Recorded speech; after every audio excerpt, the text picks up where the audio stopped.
What's up, everybody? Bradley here on WVCW with the Scare Actor Podcast, Episode 5. Today we're going to be talking about hospitals and prisons and that whole aesthetic. We have Justin and Gabby here with us.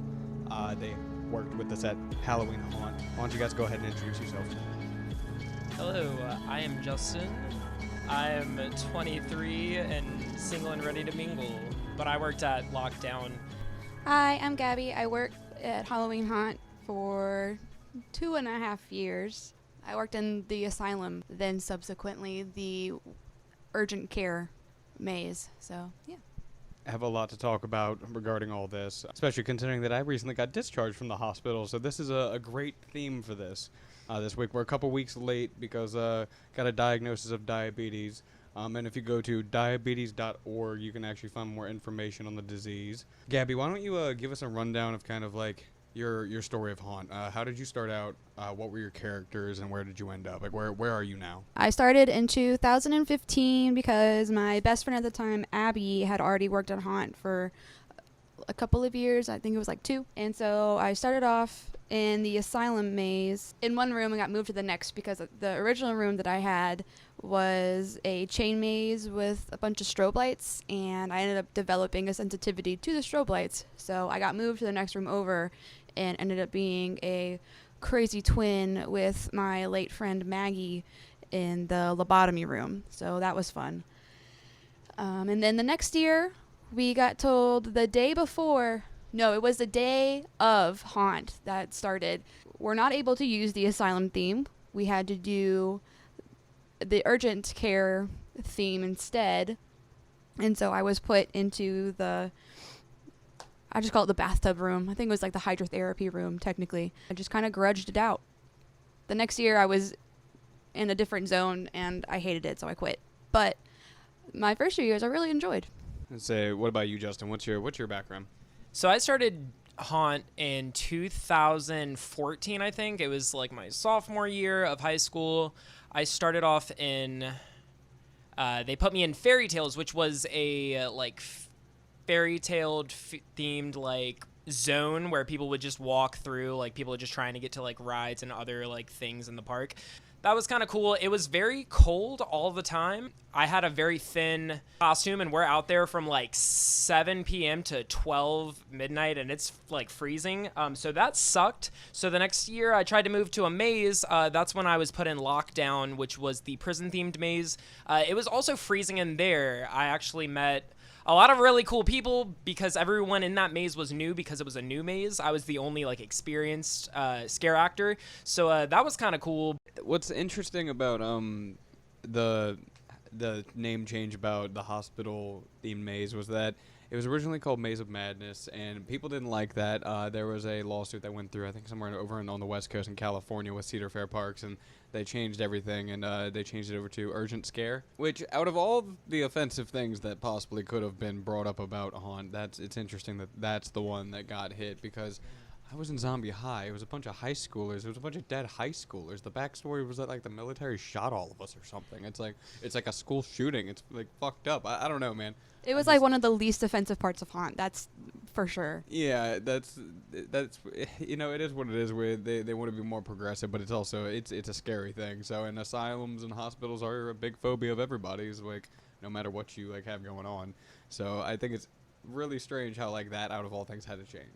I remember that something similar happened with Miners' Revenge one year, where like there was an actual mine collapse that did happen in West Virginia, and that's like it just so happened that the same year they made like a tunnel collapse, like the maze at the park. Wasn't it like based on like an actual event that happened like in West Virginia? Like it already happened. I mean, that's what people speculated. Okay, but true. Essentially, like that's why it made the news. It was like the last night at home, we were all at Denny's, and like, you know, we saw that pop up on the news, and it was a big thing for a hot second, but like I don't even know. I think they just took away like the maze the next year. It didn't come back. Yeah, it became a camp maze. It was supposed to be like a Camp Crystal Lake type bullshit. I don't know if you guys play the game Left 4 Dead, but like the hospital theme was a big part of that game, and like I feel like The Walking Dead, a lot of zombie stuff ties in with the hospital stuff, but y'all's wasn't really zombies. Like what were y'all as far as characters in your prison or hospital?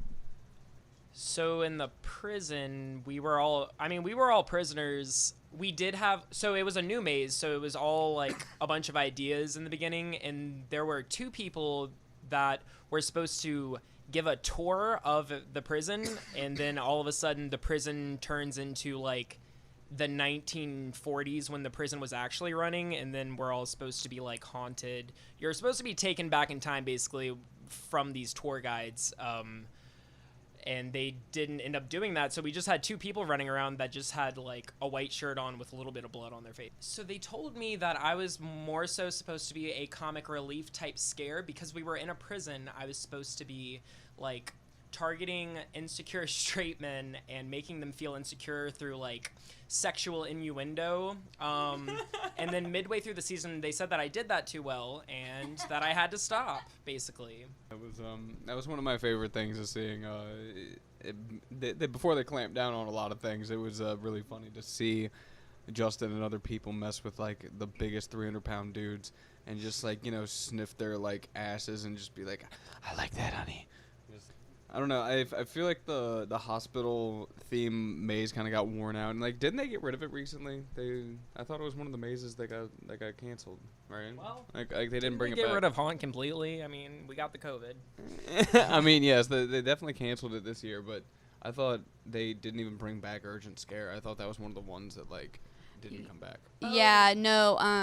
So, yeah, you mentioned the name change, and then the year after they had it as Urgent Scare, they just didn't bring it back, and so we all had to re-audition, and that's how I got stuck in the zone. So in my first character, I'm gonna be really honest, I don't really remember the first year very well, just because everything changed and then the death happened, but I was in the chain maze, and I just kind of acted like a crazy haunted person. I ended up getting told that I couldn't climb the walls anymore. It was apparently not safe. And then once I developed the sensitivity, then I was the crazy twin with Maggie, and we kind of infantilized ourselves. There was a lot of screaming, but that was probably one of my favorite characters out of my time there. And then in my second year, when I was in Urgent Scare, was in a room with two bathtubs, dead mannequins in the bathtubs. I had blue hair at the time, and they made me look like I drowned. So I just pretended to be the Grudge. I put myself behind the bathtubs and just kind of screamed again. I feel like screaming was a big part of Haunt, just in general. Yeah, no, that sounds like a lot of fun because like you could like get really like into that character in like a small space too, just because of like the nature of like how creepy it is to like be claustrophobia kind of goes along with hospitals. I think that's a big part of it. And when you see things like The Grudge, it's like, and there's hospital themes throughout like that movie too, but it's more comes out in the character. And I don't get like what it is that makes it so scary to like, I don't know, I guess we all have a fear of going to the hospital. Nobody wants to be hurt, but why is there so much imagery surrounding this woman that's naked in like a what do they call the things that they give you, like the gown? Yeah, you know what I mean? There's always this imagery in Left 4 Dead. There's witches that look like this. Yeah. There's and so many different like movies and shows. We see this imagery of the long hair. You can't see the face. Yeah, that's what I did.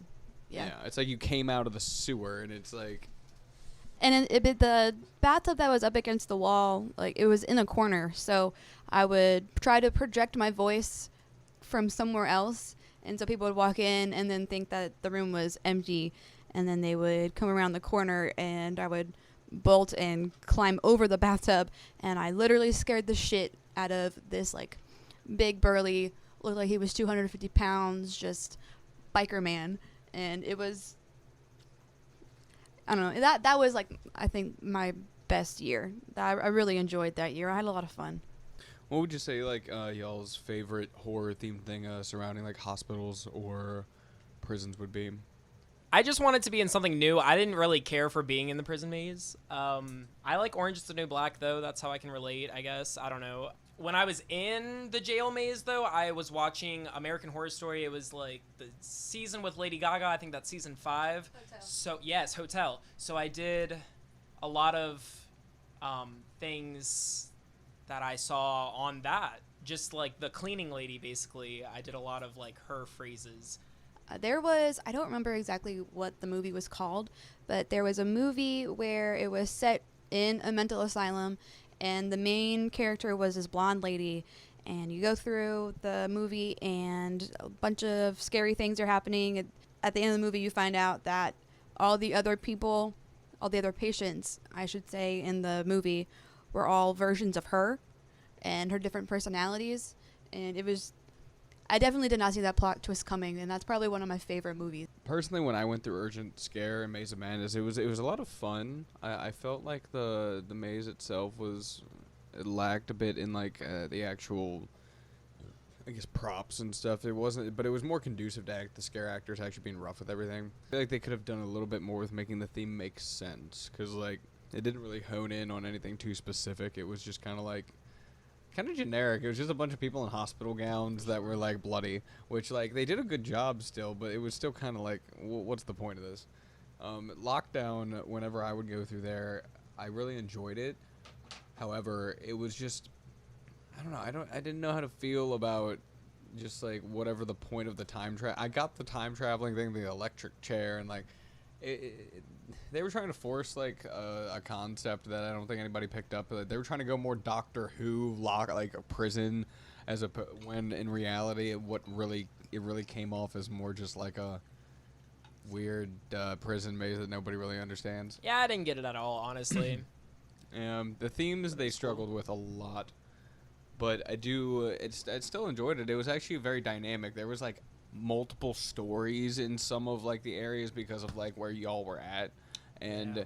I remember I had a couple people that I knew that worked there that would like climb up that far and jump down and like do crazy stuff, which, you know, some of the scares that people would do, and some of if they gave you like, people would get bored after a few hours and they start climbing on stuff and like, you know, trying different things out. Not really supposed to, but as long as you don't break stuff or yourself, you'll be fine. The movie was called The Ward, by the way. What was the movie called? The Ward. The Ward. One more time. The Ward. Interactions with guests that were either particularly good or bad. I got told I looked like Alessia Cara one time, and I was like, I look like I drowned, but I appreciate it. I was like, I'm not really trying to go for pretty, but thank you, I guess. All the memories from Haunt are a blur. Justin broke a door.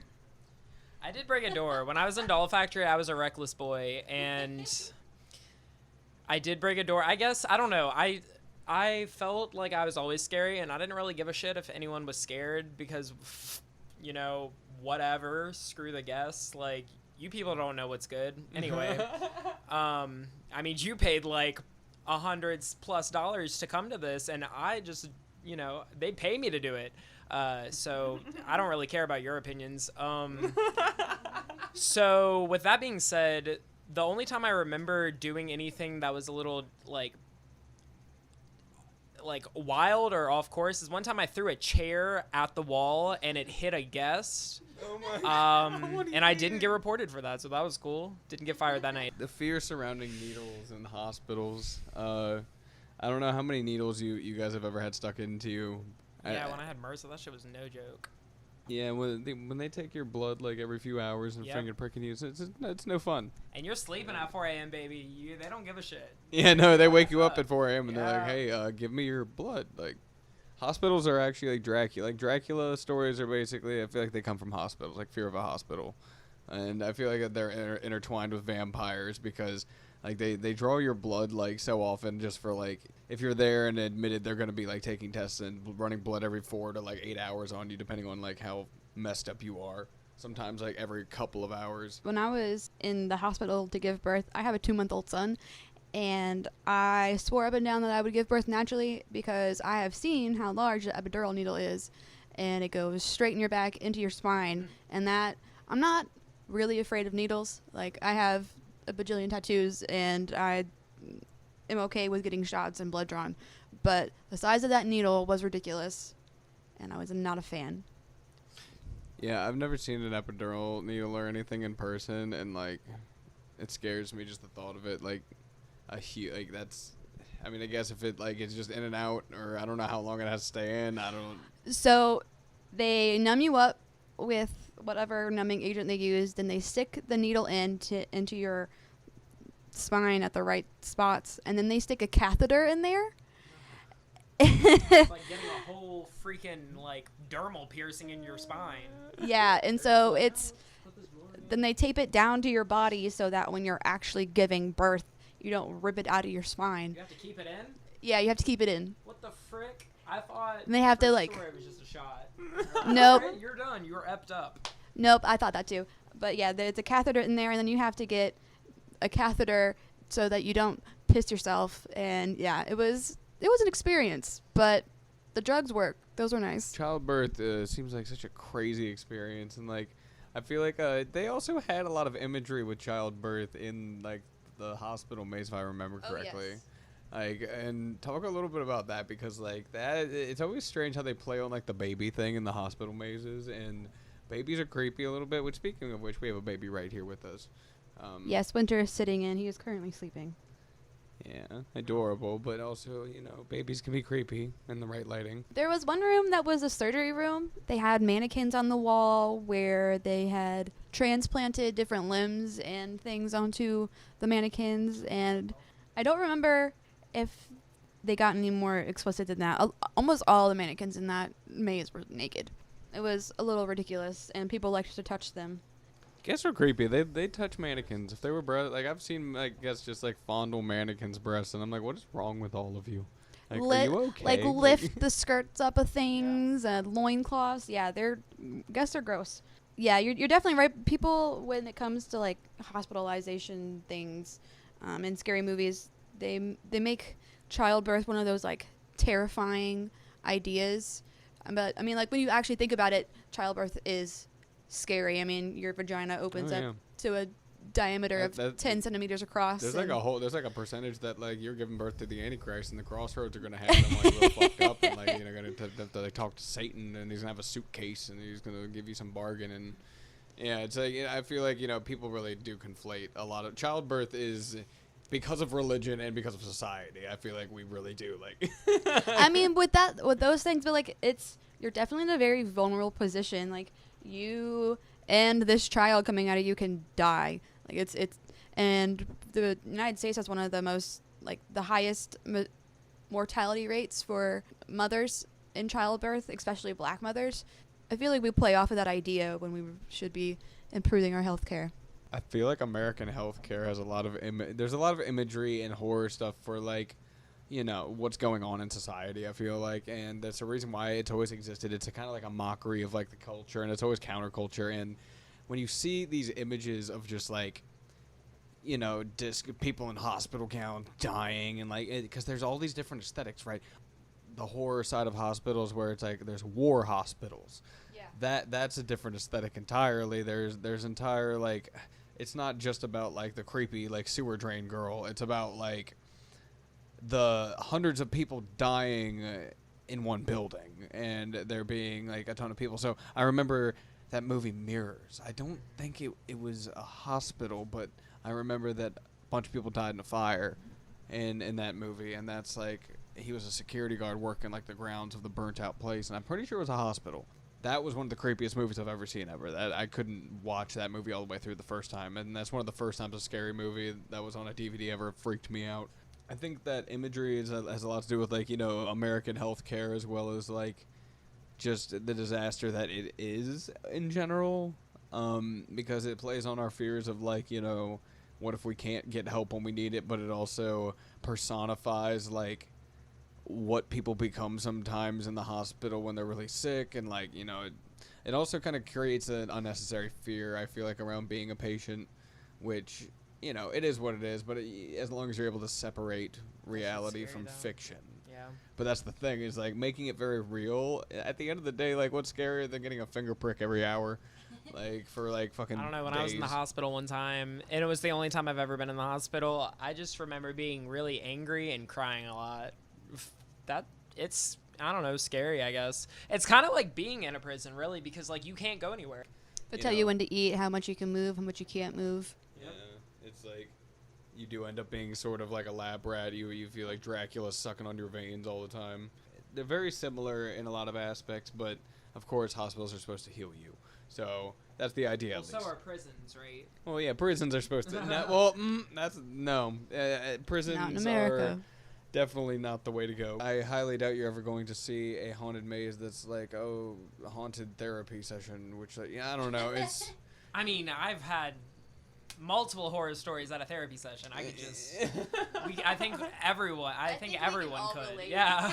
Yeah, That'd a be lot of people can serious. relate to that. Like, it's scary to go to therapy. That's a whole Right. other side of it, like the psychological thrillers and horror things, like things about like dementia and like The Haunting of Bly Manor. That's a new thing that's out on Netflix, and like it's supposed to be like a prequel to like The Haunting of on the Hill or something. But They're I- completely separate stories, but so I might have watched all of it in one night. It's Same, really good. Justine and I did that too. Like, it's a really good, like, I don't know, The Haunting of Bly Manor. I feel like really they're the only ones that did a really good job of showing dementia as well as like what dream hopping. The dementia thing is a very interesting aspect to explore because it explores time and how your health intertwines with the concept of time, and hospitals in time, and as well as like the prison thing is like time is all of, it's kind of central to everything, you know. And that's how even working as a scare actor in the maze is like, you know, you feel like you're in prison, you feel like you're in solitary confinement because you have one room. I know that's right. So you can relate really easily. You can really get in that mindset. I don't know. Most of the year I was ill for most of it, and it was just freezing and tiring and draining. And you get off at 1 a.m. and then you are back at 3 p.m. But first you party, and it's really like the partying and the meeting new people that made Haunt worth it, in my opinion. I was always younger than everyone that I knew, so I was just like, I don't know. I didn't have really friends, so I just, went to Haunt, and I made, lifelong friends, and here we all are. If I'm being completely honest, I don't really remember how I met you, Brad. No, I do. I'm a liar. I met you outside of Haunt. Yeah, I think it was through Abby. I think Abby was like thinking that we would be like a cute couple or something, so she introduced us. But really, we just ended up being No, friends. we met before that because I dated Zach Beard for like a month and a half. Abby was and- playing matchmaker with a bunch of people and was like getting a bunch of people to like meet each other. Like, Oh yeah. which I thought that was like funny, like that she was always doing that. And then Abby introduced me to you, Justin, because I knew like him and Zach and I don't even know how I knew Abby. Oh, I knew Abby because she was friends or sisters with some woman named Carol. oh yeah, like adopted sisters. Yeah, okay. Yeah. So they are, yeah. That's the only reason. Because I worked in Fury Tales with Carol, and, I mean, she was cool from my memory. I don't know. I feel like a lot of like hospital horror is just a projection of the American healthcare system and how people feel about it financially, how people feel about it like emotionally, just from all different aspects of just like it makes people feel ill just thinking about like having to end up at a hospital. Here in Virginia, we have a lot of hospital horror that like it centers around. I feel like it's Civil War stuff. So like Civil War hospitals, they would just kind of like be throwing people on the table, like sawing their limbs off, and they just like live or die. Like they weren't very good at surgery Put back some then. maggots on it. Yeah, just very strange tricks for like getting bullets out and like. Fun fact: the South was actually better than the North at medical stuff. Nothing Why? else. Yeah, nothing else. The Civil War was horrible, and I can't believe people were actually fighting for slavery.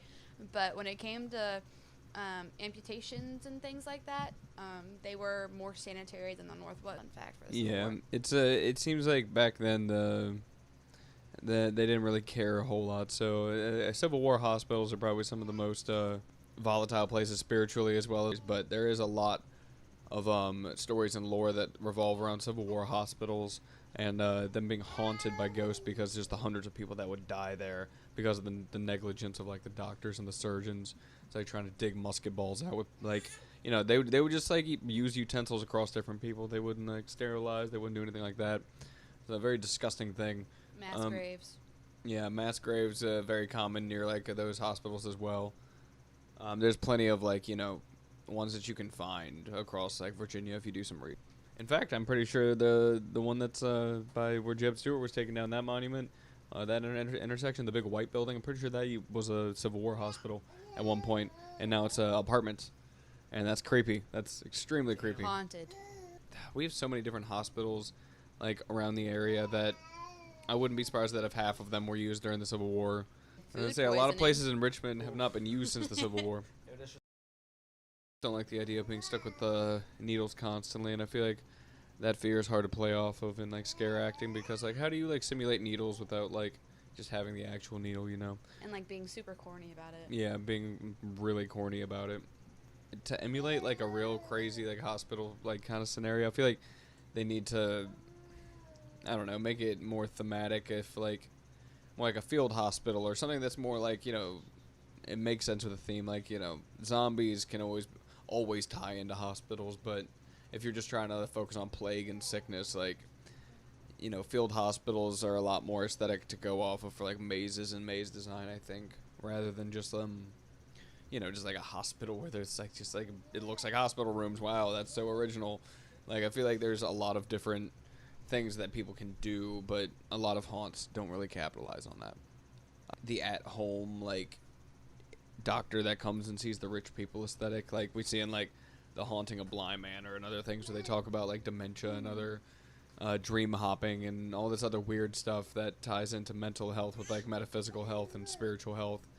It's very interesting to see how a lot of like doctors will intertwine that kind of stuff into people's lives. It's a big part of Latin American culture that's you know, people are starting to move away from the overall Catholic Church and getting more towards more individual folk saint worship that benefits communities because people benefit each other, and the Catholic Church has not done a very good job with Latin America in recent years as far as like helping the poor community as well as like trans community, LGBTQ, etc. So folk saints are now looked at and patroned more by people who are in the Catholic faith, but for health reasons a lot of the times. Like, that's a big part of it, is that people's health plays into why they seek out these patron saints when they have nowhere else to turn to, and they pledge themselves to it, and a lot of people do report good results. It's very strange. This phenomena does exist where like these folk saints, like their followers, like get better, which they do go to the doctor obviously, but a lot of these people will devote themselves to certain patron saints and then they do get better miraculously. There's a lot of documentaries, a lot of information out there about it. Andrew Chestnut was one of my VCU professors that covered this topic, and he's one of the main, I guess, sources of information on it right now. He lived in Brazil and other places in Latin America for a lot of his life, and he's studied San La Muerte as well as like folk saints, and has been a consult on movies and other sets whenever they bring up this topic, because San La Muerte and the folk saints are often associated with like gangs and drugs and other things, but that's not really what they're about. There's a lot more dynamics going on to it, but it's also very interesting to hear about all the crazy stuff surrounding San La Muerte, which is, you know, the woman of death. She's the Grim Reaper essentially, and when you patron her, she can like help you with anything, but there is a price. You know, there's a price. There is a price usually, and gang members very much respect that price, and there's a very strange like culture surrounding San La Muerte within Latin American culture, as well as in American culture, starting to become intertwined. It's like a lot of Catholicism like spreads its way like up into the Southwest United States with Pentecostalism, as well as like this patron kind of like way of folk saint worship. And I say all this because a lot of hospitals have these Catholic saints in them. Have you noticed there's a ton of Catholic hospitals out there? Oh yeah, most of them, I feel, because like, you know, every bedside table has a freaking Bible in it, and they all have like crucifixes above the bed. Like, I mean, in order to get to the women's center that I go to, it's in the hospital I gave birth at, and you walk past the like chapel with you look in, you see like Catholicism things in there on the way to the women's center. Mm-hmm. Yeah, like it's crazy how like they intertwine the spirituality with healing, because like a lot of like doctors are people that believe in God, and it's very strange how that is. Like a lot of them they don't let it get in the way if they can help it, but it's also a Yeah, big. that's weird. They're like smarter than us. I actually Yeah. have like a story about that, if I'm being honest. Go for it.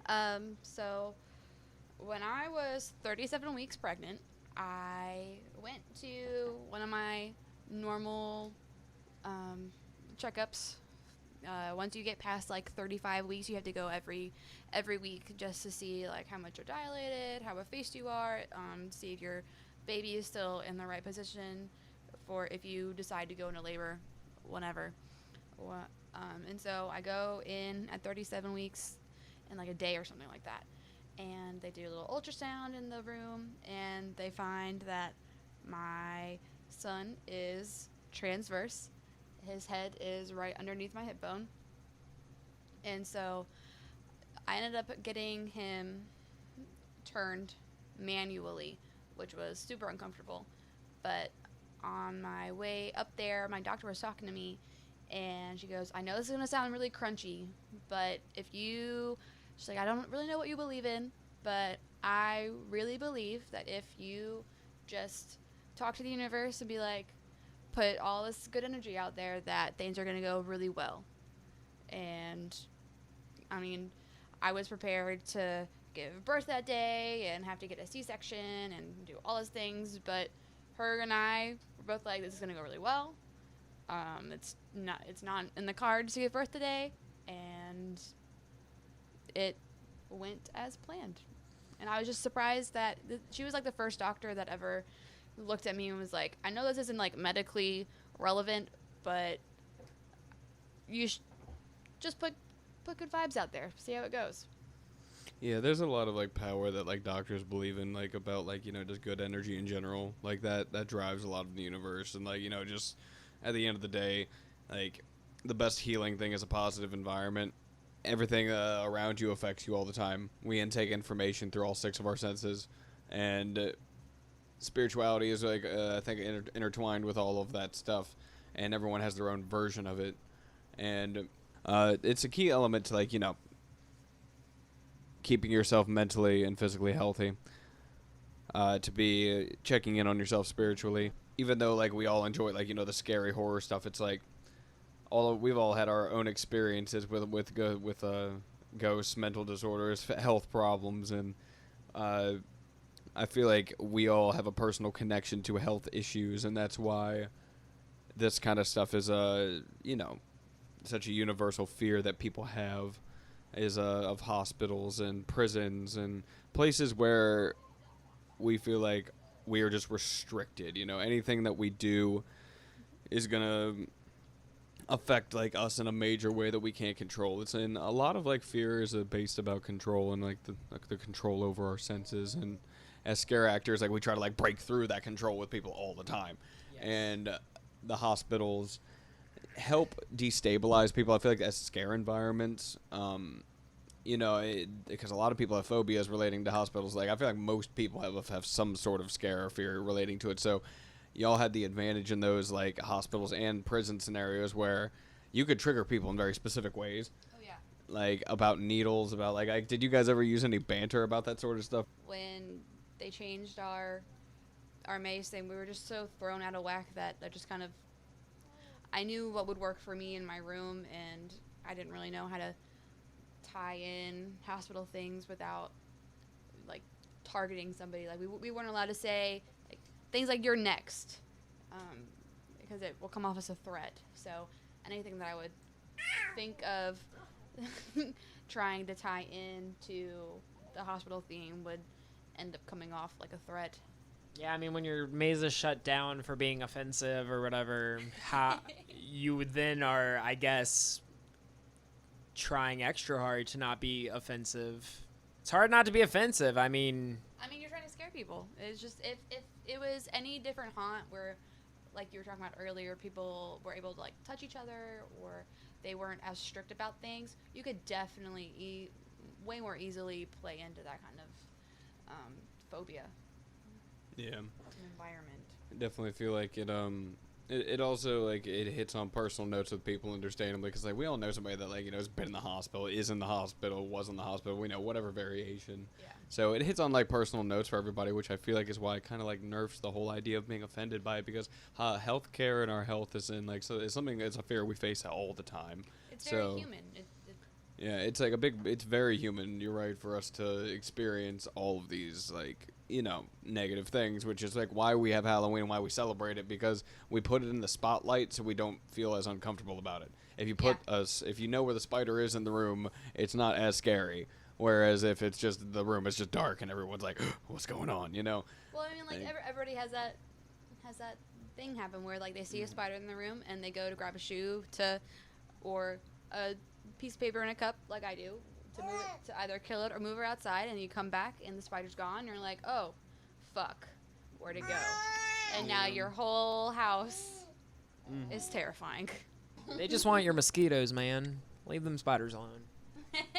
everybody having to wear masks and everything is it's also normal now for us to be more health conscious, but it's also very strange how the topic has become more normalized. So I'm not sure if people are more scared now of health stuff, because it feels like our health system is still faltering and failing underneath like the weight of COVID, and people don't feel like they can rely on it. So it does feel like a lot of the hospital horror stuff has this we keep coming back to the central focus around the projection of like the American healthcare system onto horror nowadays, and we are all just so terrified of the safety net no longer being there, especially with how much money it costs to like get simple things looked at here in the United States. Like healthcare is something that I feel like we all just want at this point, and we all need to push for. We all deserve it, that's for sure. So it's very important to make your voice heard. It's also important to help each other as a community. So when health things do happen, we have to be conscious of everything going on. And COVID-19 with scare acting, it sucks, because Halloween is so dependent upon a lot of activities that are up in people's faces, like scaring, as well as like haunted mazes, Breaking the walls. Oh yeah, just doing everything with haunt requires being up in people's faces. And we're doing a performance here soon for I think this is one of the parts we got cut out. Yes, she is right now costuming her face mask. Yes, Because my that's where we fiance are. is over in the corner watching us do this, and we have a Sinisteria. We have on the 25th of October we have a performance we're doing for what's the name of the? Diversity Thrift. Oh, it's at Diversity Thrift, but what's the name of the Go gay holiday people. again? Shout out. Samhain. Samhain, yes, which is it's just Halloween. It's on Queer. the 31st. The equinox is on the 22nd of October. So all of this is very relevant, whatever genre you find yourself in of those beliefs, because it's a very wide range of it. And we're looking forward to this performance. It's going to be a lot of fun. Don't want to spoil anything, but it's going to be very interesting, and you'll be able to see it probably on YouTube somewhere. We'll probably put a link in the description or something. And support Diversity Thrift, doing Yeah. everything they can for the queer community in Richmond. Hell yeah. Shouts out. Oh yeah, they put on a lot of great things all the time. Like keep up to date with what they're doing. Follow them on social media. They definitely deserve all the attention they get. So Samhain is a pagan holiday. It happens every year on Halloween, so October 31st. It's also the pagan New Year. It's the time of the year where we believe that the veil between the living and the dead is at the thinnest, so you can communicate with spirits more easily. You can commune with your ancestors and things like that. It's also, I think I already said this, it's also the Wiccan New Year. But it's a very good time. It's one of the most important holidays in the pagan calendar, and everybody loves Halloween. Well, yeah, it's Halloween is definitely a religion for us in our own way, and everybody kind of like celebrates it in their own way. And that's kind of why I love Halloween, is the diversity of it. Like worldwide, there's a lot of different variations on it. And I think Latin America got it right. Like they Dia de los Muertos, and how they like celebrate everything is really cool. They use like at graveyards as parks, and like they actually go out and like celebrate in the streets. It's like June. I feel like Juneteenth and Halloween have a lot of like similarities. Like as far as like I think in America we should treat Halloween more like Juneteenth, where with more like festivities and crazy stuff, which we do sometimes, but obviously with COVID it's restricted. Yeah. But I do think it would be cool to have a much more lively festival style that lasts like 4 days instead of just like our one night of trick or treating.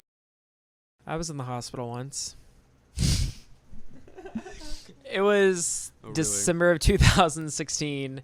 I worked at Strawberry Street Cafe, and I was cleaning their iconic bathtub salad bar that has been the same bathtub salad bar that was there for 50 years. So you can imagine how much bacteria was on it when I cut my hand and then got staph infection 3 weeks later.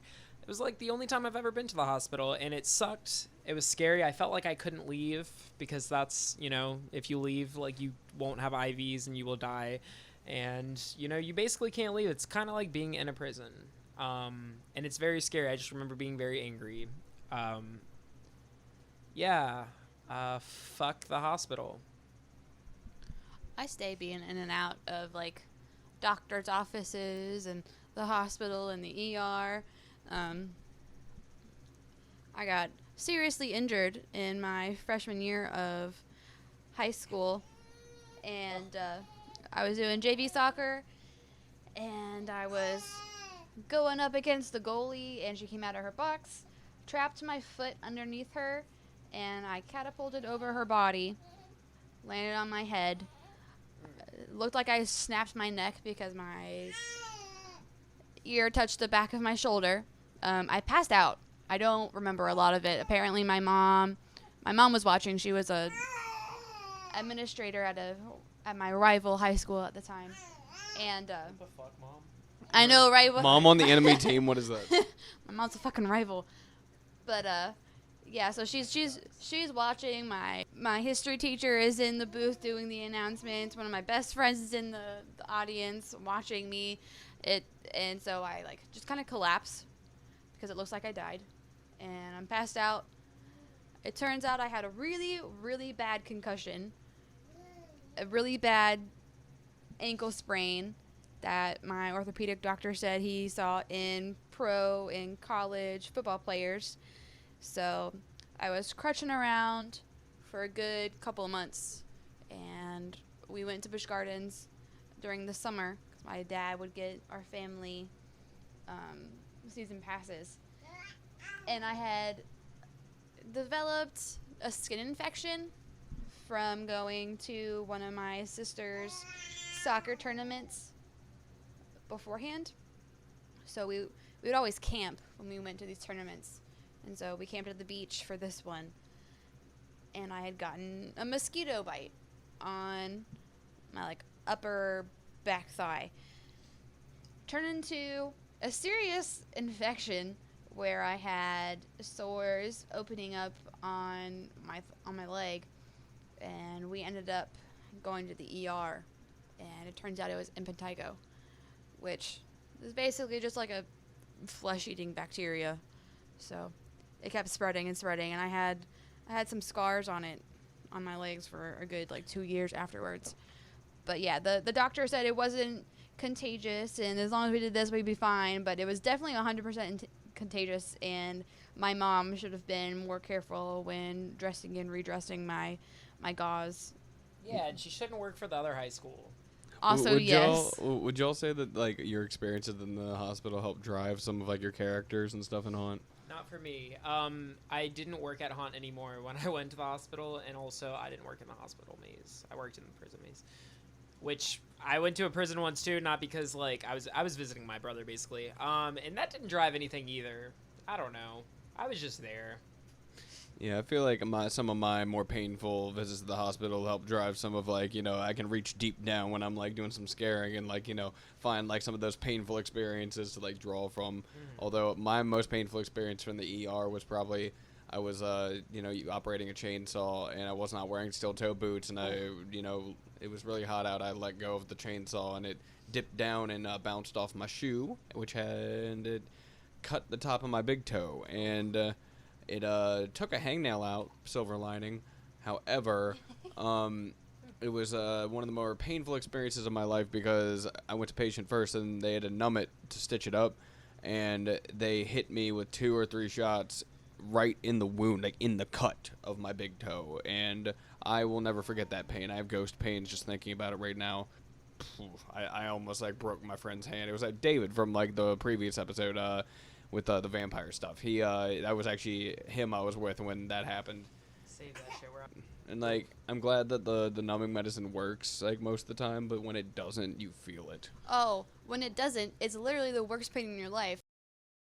Thinking about like zombies and how it intertwines with hospitals, and it's really strange how like zombies and hospitals intertwine. Like The Walking Dead started in a hospital essentially. That's how the series kicked off. I feel like most zombie things start in hospitals. It's always like it's an outbreak. It's ground zero for like a lot of outbreak in general, and what's crazy about it is that zombies coming from the hospitals, it's almost like a symbol of consequences for that American healthcare system failing. It's like a revolt in a way because it's people, like zombies. It's an imagery of people. It's dead people. It's consequences coming back. It's like it's the dead have risen. Like the whole concept is existentially supposed to make you think about what led up to that. That's the thing. People think zombies is all just like, oh, look at these like dead bodies reanimated. It's like, no, it's more about human consequence. And I think hospitals really reflect a lot of that. And when you intertwine the two, reanimated dead bodies, swarming the streets with like a killer virus that changes people into zombies is like the most horrifying, like, I guess, lashback from a failed healthcare system that was supposed to prevent something like that from happening in the first place. I'm probably going to wrap it up here. Scare Actor Podcast, Episode 5. It was a lot of fun having you guys on here, Gabby, Justin. You can say bye if you want to. It was lots of fun being on here. I love you. I'm going to say, hopefully we'll hear more from you guys soon. So stay safe, keep your masks on, stay scary, have a great Halloween. Be gay, do crimes, Be get gay, vaccinated. Do crime, stay vaccinated. See y'all.